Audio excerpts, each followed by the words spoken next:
Bienvenidos a Nuevas Tendencias EduSalud.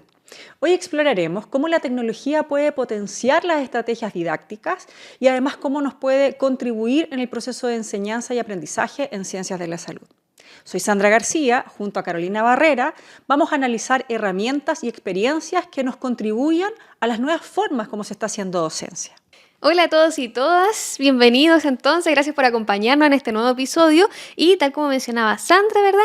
Vamos a hablar sobre la tecnología y cómo nos apoyan en aprendizajes más significativos y didácticos también.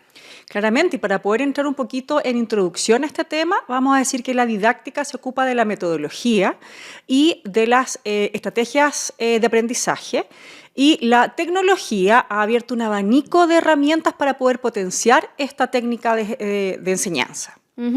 Sí, en el contexto de la ciencia de la salud tenemos también muchas herramientas que se han ido incorporando desde el uso de la inteligencia artificial, muy en boga últimamente, simulaciones clínicas, tenemos por ejemplo también entornos virtuales y un montón de cosas que vamos a ir ahondando.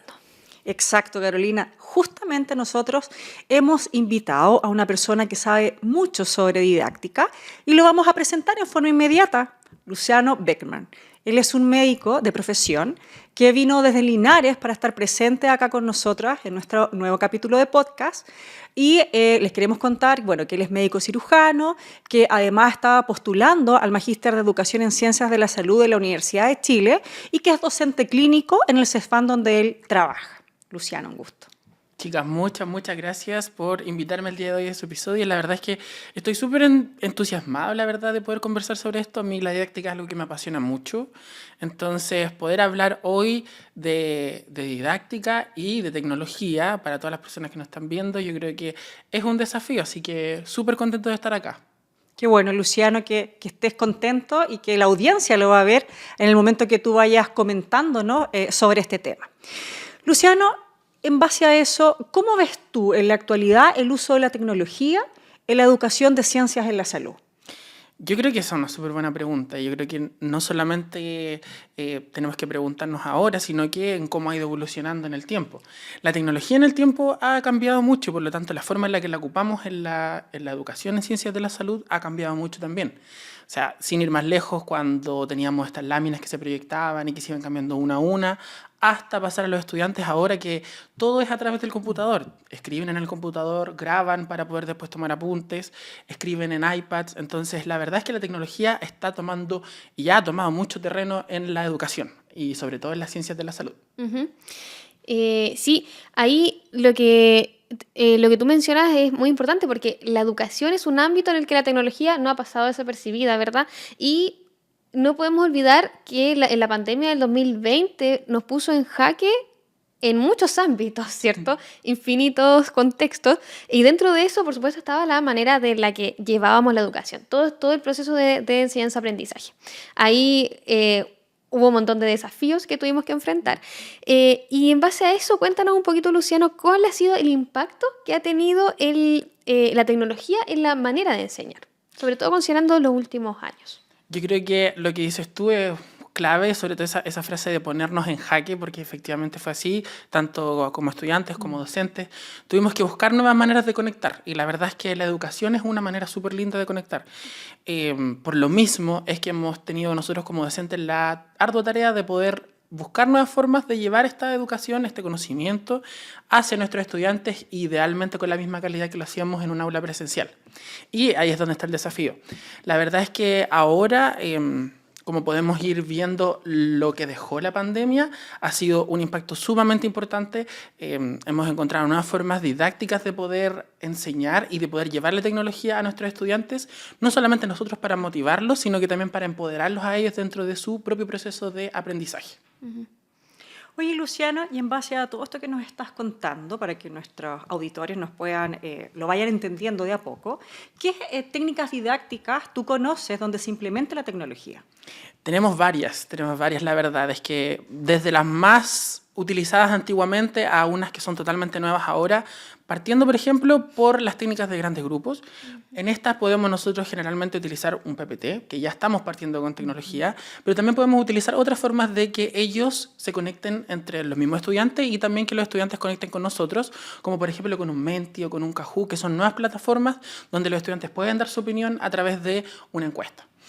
Otra forma de poder llevar la tecnología a los estudiantes de una manera didáctica puede ser la inteligencia artificial, que la verdad es que ha estado, como decía Carolina, en boga mucho en este último tiempo, y la verdad es que yo creo que no la hemos sabido utilizar de la mejor manera. Muchas veces se ha desvirtuado el uso de esta inteligencia artificial, pero la verdad es que es un súper buen aliado para los estudiantes para poder acceder a preguntas de conocimiento complejo y de forma rápida, y a nosotros como estudiantes de poder organizarnos en otras áreas, como por ejemplo la evaluación, la didáctica y el aprendizaje.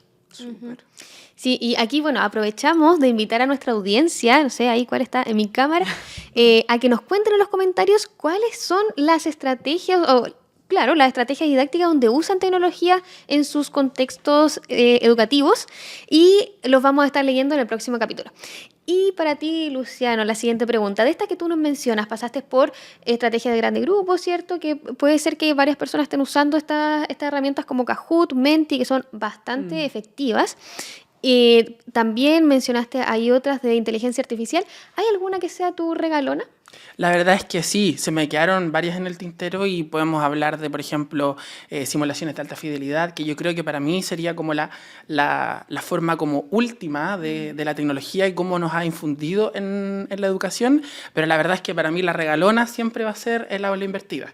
La verdad es que es una técnica súper buena, súper que está tomando mucho terreno ahora en la educación, y la verdad es que ha demostrado poder fomentar ciertas capacidades y ciertas competencias que nosotros buscamos en nuestros estudiantes, como por ejemplo el pensamiento crítico, que es súper importante, y la autorregulación. Perfecto. Oye, me queda bastante claro todo lo que tú vas comentando, y es importante que nosotros tengamos esto, porque a ti esta herramienta, esta estrategia didáctica te ha funcionado bastante bien, ¿ya? Pero también es importante considerar la evidencia, ¿ya? Y en base a eso, porque nuestros espectadores pueden ser docentes que estén recién partiendo con esta utilización de esta estrategia, o quizás no la conocen. ¿Nos podrías contar un poco, Luciano, en qué consiste y cómo la tecnología ayuda a implementarla? Sí, por supuesto. La verdad es que para las personas que no estén familiarizadas con el concepto de aula invertida, la verdad es que, como mismo su nombre lo dice, viene a ser un desafío en el cual invertimos los roles en esta forma tradicional de llevar una clase, en la cual nosotros podemos entregar material tecnológico como no tecnológico de una forma previa a que los estudiantes lleguen a la clase presencial, de forma que tengan un conocimiento previo al momento de llegar y enfrentarnos a esta clase presencial. De esta forma, los estudiantes pudiesen hacerse preguntas mucho más profundas, mucho más reflexivas, alcanzando niveles cognitivos mucho más superiores, donde pudiesen interactuar entre ellos mismos y entre los estudiantes con el docente. Ahora, lo importante para poder llevar a cabo esta aula invertida es que es un proceso que se divide en 3 etapas. La primera etapa es la etapa donde nosotros preparamos nuestro material. Como les decía anteriormente, puede ser desde un paper a una presentación que se mande de forma previa a la clase, y ya infundiéndolo más de tecnología pudiese ser una clase grabada por el docente, que es lo ideal. De esta manera se explican los conceptos básicos que se van a tocar a nivel más profundo en la clase presencial. Después tenemos este periodo de clase presencial donde nosotros vamos a generar y fomentar instancias donde haya reflexión, síntesis, análisis, podamos aplicar también los conocimientos que los estudiantes previamente adquirieron. De esta forma podemos conectar lo que los estudiantes ya saben con los nuevos conocimientos que nosotros les estamos presentando y poder hacer ese andamiaje que es súper importante a nivel de aprendizaje. Y finalmente, que es una actividad sin su parte reflexiva, que es la que viene posterior al proceso de la clase presencial, y es donde nosotros como docentes también tenemos un rol fundamental, que muchas veces no se explota tanto y que tenemos que llevar a cabo para poder dejarle esa duda a los estudiantes de cómo fue su desarrollo de la clase, cómo fue su pensamiento crítico, y de esta manera poder darle también esta autonomía que se ve en la evidencia a los estudiantes de tener un rol activo en su proceso de aprendizaje. Ujú. Sí, bueno, y ese es el fin máximo, ¿cierto?, que tenemos como docente, el potenciar el pensamiento crítico y que en aulas tradicionales es cada vez más complejo.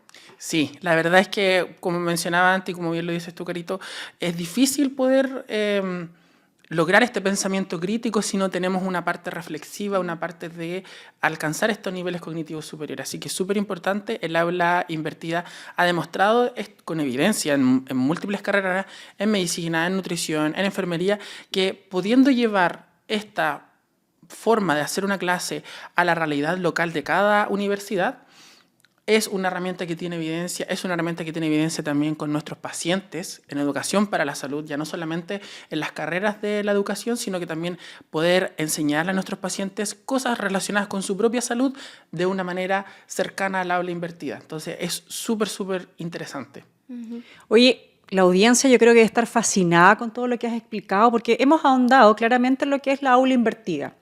Pero también yo creo que es interesante, desde tu experiencia y desde la evidencia a lo mejor que conoces, Luciano, si le puedes contar a ellos cuáles son las ventajas y las desventajas de poder implementarla, desarrollarla. Súper, súper interesante lo que dices tú, Sandri. La verdad es que tiene sus ventajas y tiene sus desventajas como todas las cosas que nosotros nos proponemos como docentes. Y la verdad es que dentro de las ventajas ya hemos mencionado algunas, por ejemplo, esta capacidad de hacer que los estudiantes logren estos niveles cognitivos superiores. No nos quedamos solamente en el conocer, en el reconocer, en el saber, sino que alcanzamos estas funciones cognitivas superiores. Además de eso, nos emplaza a nosotros como docentes de mantenernos actualizados todo el tiempo. Porque no podemos enseñar algo que ya está obsoleto. Entonces, es súper importante. Lo otro es que también le permite al estudiante poder organizarse de una mejor manera, de una forma más autónoma y, por lo tanto, autorregular su propio proceso de aprendizaje. Ellos saben a qué hora estudian, de qué forma, cómo pueden acceder a esa información si es que encuentran algún complemento y cómo pueden llegar más preparados al momento de la clase presencial. Así que fomenta estas actividades autorreguladas y de pensamiento crítico de nuestros estudiantes que son súper necesarias. Y bueno, como les mencionaba anteriormente, otra ventaja es que también la podemos utilizar con nuestros pacientes, que es súper importante. Como desventajas, bueno, la verdad es que a mí me gusta más pensarlo como unos desafíos porque siempre es importante que tanto a nuestra audiencia como nosotros podamos llevar nuestros desafíos para la casa. Es que tenemos que tener súper clara la estructura del aula invertida, tenemos que tener súper claro lo que nosotros queremos enseñar a nuestros estudiantes porque tenemos que pasar de este saber sabio que es súper complejo a poder entregárselo a nuestros estudiantes a través de la transposición didáctica.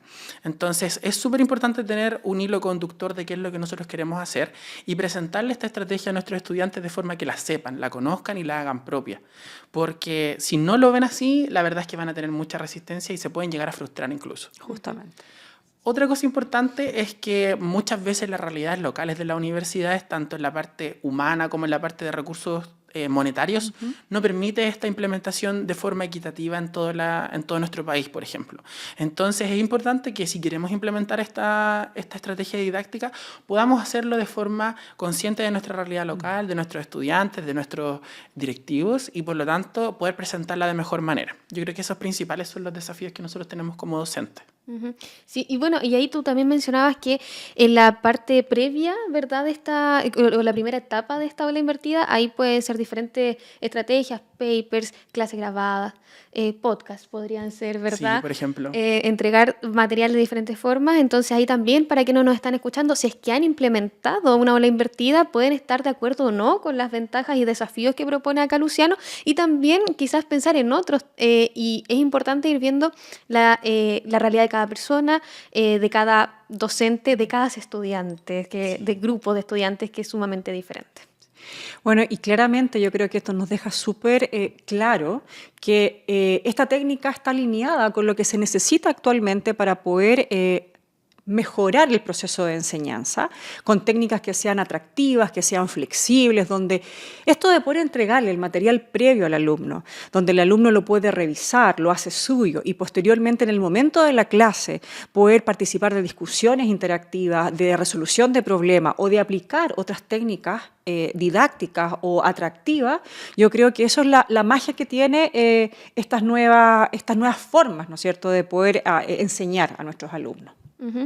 Sí, y ahora para ya ir cerrando el capítulo de hoy, nos vamos con la reflexión de que hay muchos factores que han influido en la implementación de la tecnología en la educación y que también podemos ahí tomar lo que hablamos en un momento de que la pandemia fue un punto de inflexión donde quizás nunca antes había sido tan explosiva la implementación de la tecnología en la educación. Y entonces ahí también nos vamos con la reflexión para la casa, como mencionaba antes, de qué estrategias, qué herramientas tecnológicas podemos ir usando, de quizás las que se han mencionado acá u otras que puedan conocer. Y también cómo el aula invertida nos ha ayudado a esto y cómo la tecnología ha ayudado a la implementación del aula invertida. Sí, claramente. Bueno, hoy día ya estamos terminando nuestro podcast. Agradecemos, Luciano, que hayas viajado desde Linares, de que estés con nosotros acá presente, donde nos puedas dar, y a nuestros auditores nos puedas dar a entender la importancia de la tecnología en esta estrategia didáctica y que, bueno, que la puedan colocar en práctica y que nos sigan en otros capítulos para que nos puedan seguir viendo. Sí, muchas gracias, chicas, Caro, Sandri. La verdad es que es un placer estar acá con ustedes. Muchas gracias a su comunidad también por recibirme. La verdad es que yo creo que es súper interesante poder reflexionar sobre estos temas, sobre qué es lo que estamos haciendo, porque finalmente juntarnos acá es hacer metacognición de nuestros propios procesos como docentes. Así que muchas gracias a la comunidad para que puedan llevarse las preguntas que decía Carolina y muchas gracias nuevamente. Sí, bueno, así esta conversación y las que van a seguir para adelante nos permiten continuar maximizando los procesos de enseñanza-aprendizaje y ojalá siempre lograr aprendizajes más significativos para nuestros y nuestras estudiantes. Les esperamos en el próximo capítulo.